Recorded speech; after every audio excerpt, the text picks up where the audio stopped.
जीवनरे झड़ केबे चैताली केबे बात समतल केबे चोराबाली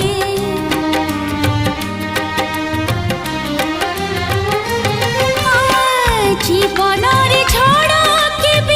केबे चैताली केबे बात समतल केबे चोराबाली